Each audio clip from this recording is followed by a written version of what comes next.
संसद में अनुराग ठाकुर का दिखा रौद्र रूप। भरे सदन में कांग्रेस की बखिया उधेड़ दी। मोदी ने भी की अनुराग ठाकुर की तारीफ।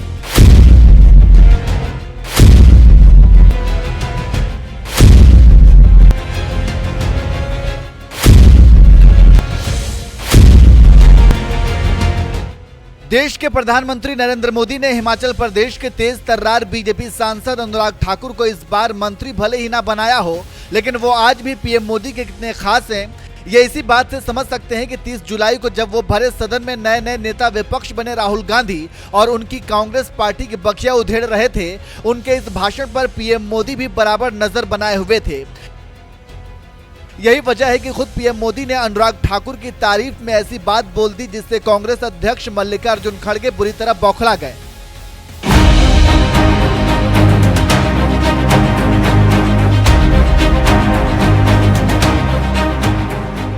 दरअसल 23 जुलाई को मोदी सरकार ने तीसरे कार्यकाल का पहला बजट पेश किया था, जिस पर लोकसभा में जोरदार चर्चा चल रही थी। इसी बीच 30 जुलाई को जब हिमाचल प्रदेश में बीजेपी सांसद अनुराग ठाकुर ने सदन में बोलना शुरू किया तो 46 मिनट तक पूरी कांग्रेस को भरे सदन में उधेड़ कर रख दिया। तो वहीं नए नए नेता विपक्ष बने राहुल गांधी को भी चुन चुन कर जवाब दिया।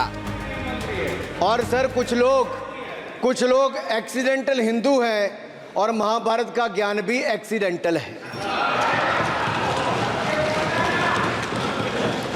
और उस नेता के अलावा और कौन नहीं जानता कि महाभारत में अभिमन्यु का वध 7 महारथियों ने मिलकर किया था। जयद्रथ, दुर्योधन, दुशासन, कर्ण, द्रोणाचार्य, कृपाचार्य और शकुनी। लेकिन राहुल जी ने कभी महाभारत शायद, अब मुझे तो पता नहीं, पढ़ा भी नहीं, पर देखा भी नहीं होगा शायद सर मुझे लगता है अंकल सैम ने लिख कर दिया होगा, अंकल सोरोस ने लिख के दिया होगा, कहीं से पर्ची बनकर आई होगी और कूल डूड बनने का प्रयास किया होगा। हिंदुत्व और महाभारत पर राहुल गांधी की क्लास लगाने के साथ ही अनुराग ठाकुर ने उनके पिता का नाम लेते हुए बीजेपी के कमल चुनाव चिन्ह का भी जबरदस्त बचाव किया और लगे हाथ राहुल गांधी को नसीहत दे डाली कि रियल नेता बनने के लिए सच बोलना पड़ता है, सिर्फ रील के नेता मत बनिए।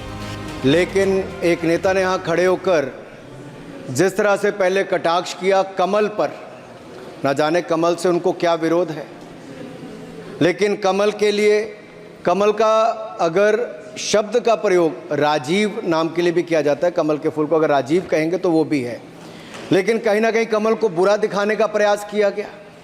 अरे भाई ये बात सही है कि हमारा चुनाव चिन्ह कमल का फूल है और जनता ने तीसरी बार लगातार हमें सत्ता में बिठाने का काम किया है, लेकिन केवल एक कमल का फूल नहीं, इन्होंने अपमानित कुछ और करने का काम भी किया और मैं उसका थोड़ा उल्लेख यहाँ पर जरूर करना चाहता हूँ। ये कमल, इससे जुड़ा हुआ नाम राजीव भी है और राजीव आप जानते हैं किसका नाम है, आप सब जानते ही हैं। तो क्या उनको भी बुरा समझते, क्योंकि इन्होंने कहा, इन्होंने राजीव को हिंसा के साथ जोड़ने की बात कही, कमल को हिंसा के साथ जोड़ने की बात कही। लेकिन मैं कहना चाहता हूँ माँ लक्ष्मी का आसन भी कमल है, हमारा राष्ट्र पुष्प भी कमल है। और जिस पद्मासन मुद्रा में सिंधु सभ्यता में भगवान शिव की पशुपति नाथ के रूप में मूर्ति मिली थी, लोकमान्य तिलक पद्मासन मुद्रा में ही समाधिलीन हुए थे। आप कहते हैं कमल के चारों तरफ हिंसा है, आप कमल का अपमान नहीं कर रहे, आप बल्कि महायोगी भगवान शिव, भगवान बुद्ध और लोकमान्य तिलक जैसे महापुरुषों का अपमान कर रहे हैं। इसलिए अगली बार कमल के बारे में बोलने से पहले थोड़ा सोच कर बोलिए कि आप किस किस का अपमान कर रहे हैं। और केवल रील के नेता मत बनिए, मीम्स आपकी खूब बनती है,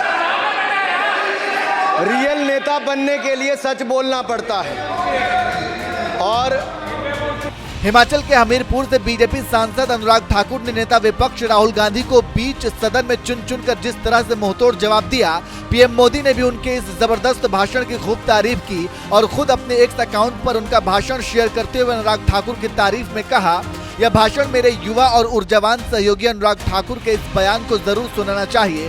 तथ्यों और हास्य का एक जबरदस्त मिश्रण है जिसने इंडी गठबंधन की गंदी राजनीति को उजागर कर दिया। अनुराग ठाकुर का यह भाषण पीएम मोदी ने खुद सोशल मीडिया प्लेटफॉर्म एक्स पर शेयर किया, जिससे उनके 100 करोड़ फॉलोअर्स तक ये बात पहुंच जाएगी कि संसद में अनुराग ठाकुर ने किस तरह से कांग्रेस को हर मोर्चे पर मुंहतोड़ जवाब दिया। तो वहीं अनुराग ठाकुर के भाषण की तारीफ करना लगता है कि कांग्रेस को रास नहीं आ रही है, इसलिए पार्टी के अध्यक्ष मल्लिकार्जुन खड़गे ने एक बयान में कहा, संसद में किसी की जाति नहीं पूछी जाती, ऐसा जानबूझकर अपमान करने के लिए किया गया है। प्रधानमंत्री को ऐसी अशोभनीय बातों का समर्थन नहीं करना चाहिए। उन्हें पता होना चाहिए कि कब और किन बातों का बचाव करना है। मैं उनके समर्थन में किए गए नरेंद्र मोदी के ट्वीट की घोर निंदा करता हूं।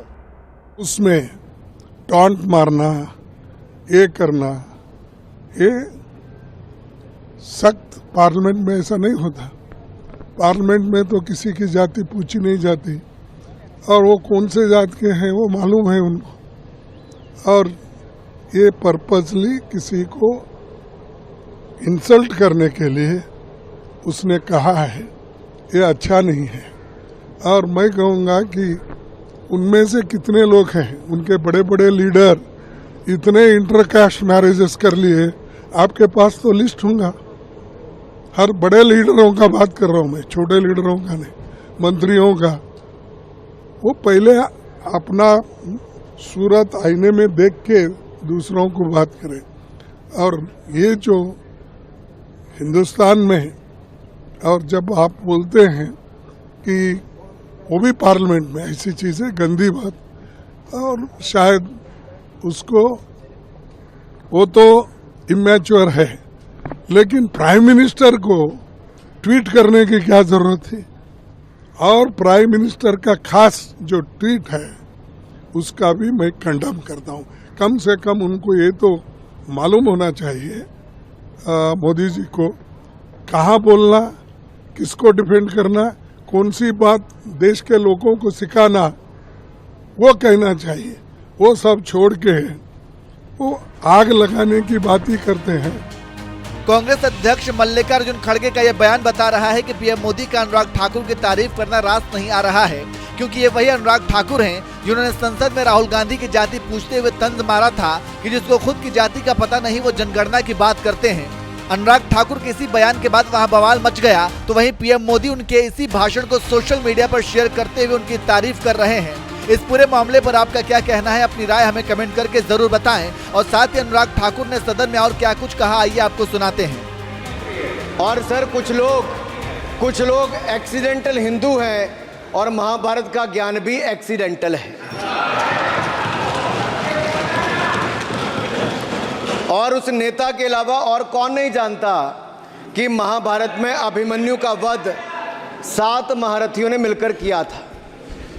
जयद्रथ, दुर्योधन, दुशासन, कर्ण, द्रोणाचार्य, कृपाचार्य और शकुनी।